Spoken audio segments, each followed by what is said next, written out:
Hi there, Prairie Plant Girl here. So, I'm planting seeds. I've been looking for months for some Bok Choy seeds. And yesterday I was staying at the hardware store of all places and finally just saw a pack sitting there on the seed rack. So I'm going to plant these and hopefully I can get some Bok Choy going for myself this year. I love Bok Choy. And then I also saw these white pumpkins called Casper. And every autumn I wish I had some white pumpkins just for displays. And I don't think I purchased any this year, probably with, I purchased about 10 types of squash and pumpkins, but I'm pretty sure I don't have any white ones. So I picked these up too. They're 90 to 115 days to maturity. And we're already into our 110 frost-free days here, so I'm not sure how well these will do, but I'm going to plant a couple just to give them a try and find out. And so I'm going to plant these two things up here. And then I have these Snapdragons that should have been put out in the garden, in the yard like a month ago. Snapdragons are really, really cold tolerant. They can go in before your last hard frost, and they're still sitting here in my Coldframe. So I need to get these planted out in the landscape and start enjoying them out there. You can see like the leaves are getting yellowed and they're stripy. They're getting nutrient deficient in these little cell pots. They really need to get planted out. So I'm going to get the seeds put in these seed packs here, and then I'm going to go and plant these out into my one flower bed. So that's my plan for this morning.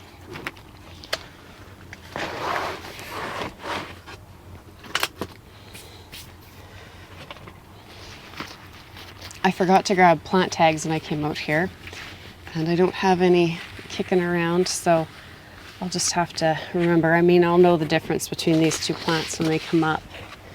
And I had these, if I can get them apart. I had these peat pots kicking around in my shed. I had grabbed them for something else and I don't even remember what it was anymore, and I never used them. I'm not a huge fan of using peat pots. I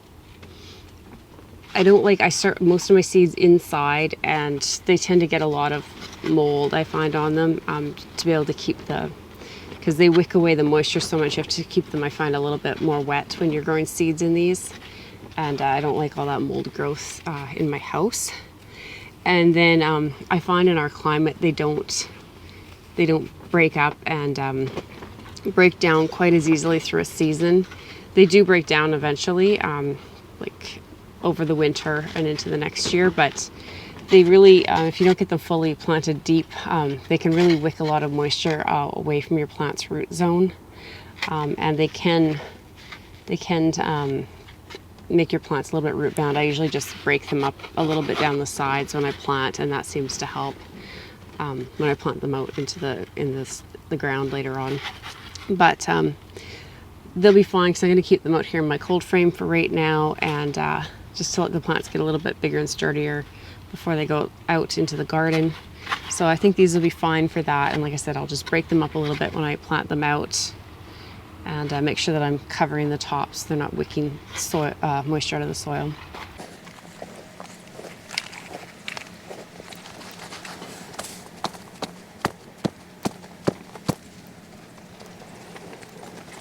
Okay, so we'll do the pumpkin first. I think I'll just do 2 cells of this, and then the rest I'll make the Bok Choy.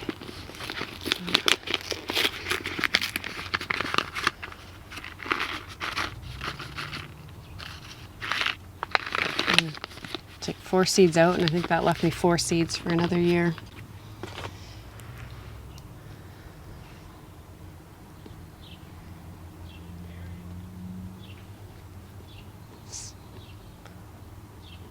When these grow, I'll thin them down to 1 plant in each cell. Oh, this little package has a self-closing, one of those tops you squeeze together like a Ziploc bag kind of thing. There's a little tear-off strip, and then Ziploc bag. Now it's really plasticky, which isn't great, but that resealing feature is nice. It says it has moisture conditioned seed, and that's why this package is the way it is. Huh.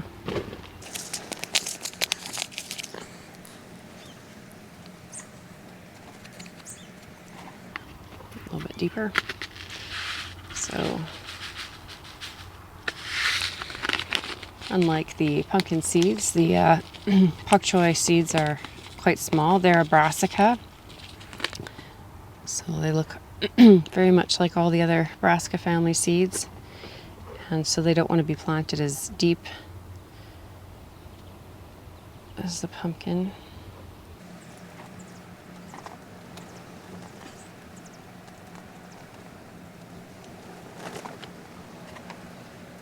These are pretty big cells, so I just kind of spread the seeds all over, and I can probably thin these out later.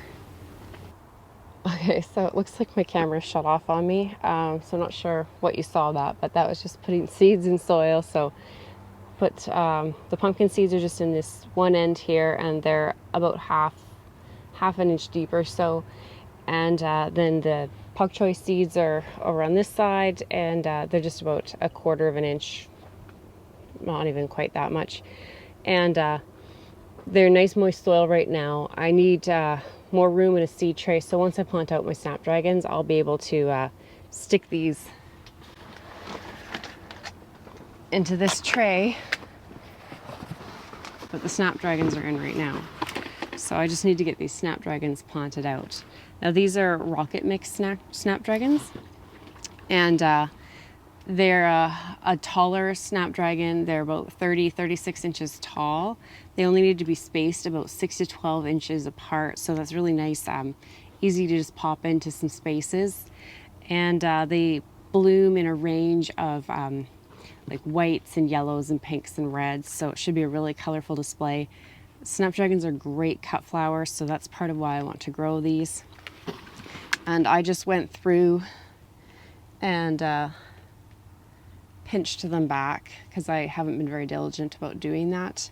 So what I did is I just took the top growth off of the plants to encourage more of this side shooting here. So you can see some of them had done that, and some hadn't done any side shoots at all.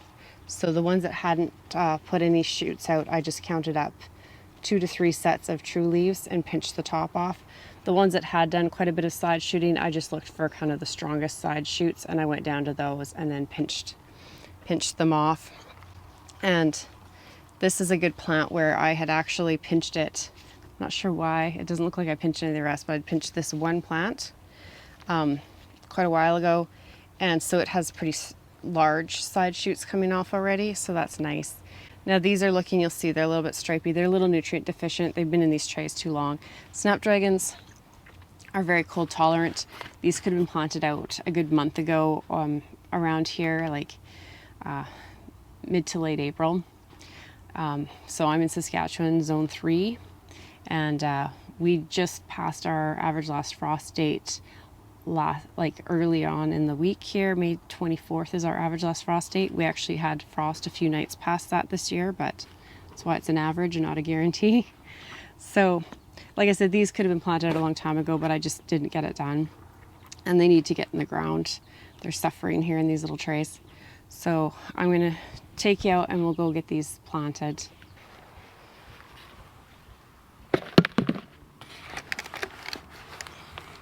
Okay, so this is the space where I'm gonna try and tuck these in. They like full sun. They can take part sun. So I'm thinking this will be a good spot for them. It's overcast right now, so it doesn't look like it's a very sunny space, but they should get a lot of morning sun. I'm gonna put them kind of back in here a little bit, so the rain barrel might give them a little bit of shade in the late afternoon, but I think they should get a good 6 to 8 hours of sun before the shade starts to hit them. There are some lilies here. Lilies just spread all over the place, so I'll probably pull some of these out to get them out of my way. And I have, I believe this was a Weigela. I've had it for years here. And I don't know, it does not look like it came back through the winter. Every winter here, Every spring it seems there's a shrub or two that just doesn't make it. So this will probably wind up coming out, but I'm going to leave it for a few more weeks now that we're warming up just to make sure. But it's feeling pretty dead at the top. We'll see if it shoots anything out from the bottom. They'll grow really fast if it does. But this should still give me lots of room to get most of these, if not all of them, planted in this space because they only need that close spacing. I'm going to put a little bit of bone meal down in this soil here just because they are looking a little bit nutrient deficient, so that'll help to give them just a little bit of a boost, I think. So I'm just going to clear the mulch away, get these lilies out of the way, and start planting. Okay, so I just grabbed a little bit of soil to top up this area. It's a little bit low back here, which maybe that's what is making this tree shrub suffer a little bit here. It's getting maybe too much moisture in the spring melt or something.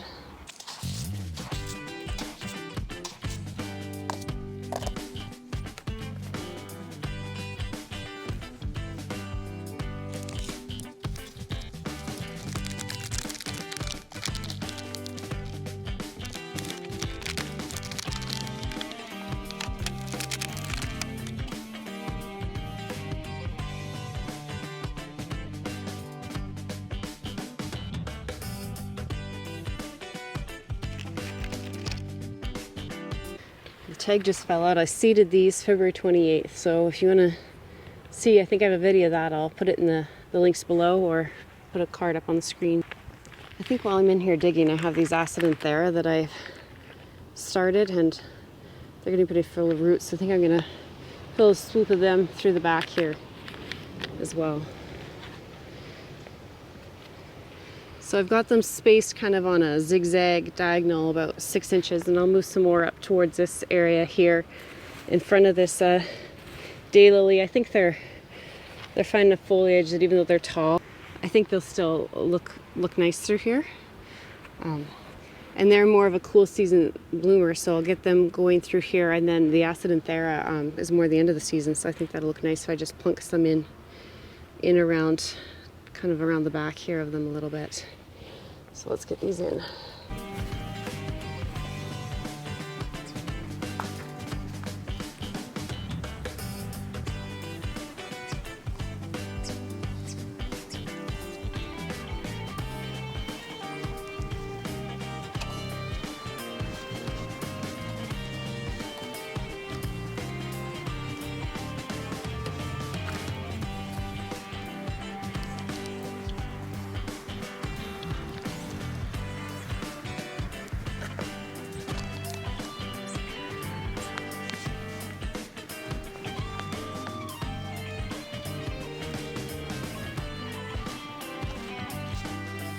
This is why I hate those little peat pellet bags.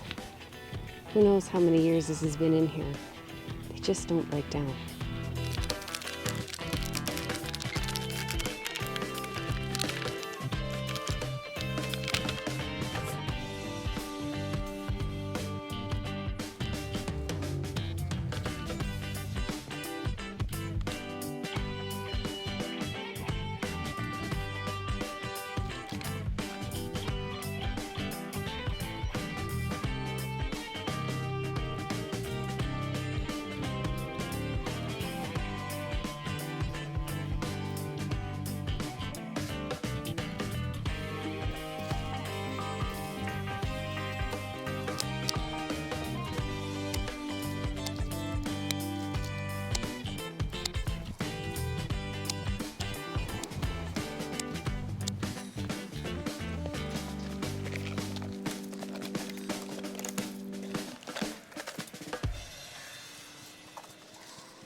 Okay, so I got the Snapdragons all in there, and several Acidenthera as well, so I think that'll look really nice. The Snapdragons will give me some of those earlier blooms. The Acidenthera will come in towards the end of the season, and I've just started them right over in front of the watering, the rain barrel here, which I have the two rain barrels connected, and then I have a hose that comes off of them with an on-off valve, so I don't need to access that space right by the rain barrels. Ever really. So they can stay like that and I don't need to get in here. So I have the Snapdragons in front here, spaced I put them about every 6 inches. Acidenthera were kind of really randomly spaced. They like a little bit larger spacing, but some of them are probably about 4 inches apart, some of them about 8 inches apart. I just kind of tucked them in where I could kind of find a spot for them. So I just kind of started them in back here with the Snapdragons up here, a couple Acidenthera back here with a Snapdragon or two. They come in behind this little shrub here, which I'm not sure it's going to survive, but there's some life in the ends of some of these stems, I think. Move some of the mulch away from the bottom of it. So hopefully it at least comes up from the bottom. So I'll just leave it here for now and see what happens. And then I have more Snapdragons in behind. There's more behind me and just a couple there. Then they go back to the fence with some more Acidenthera spotted through, in around behind the daylily. And then there's a lily beside that, and there's a couple Acidenthera that I put in behind on the other side of the lily there.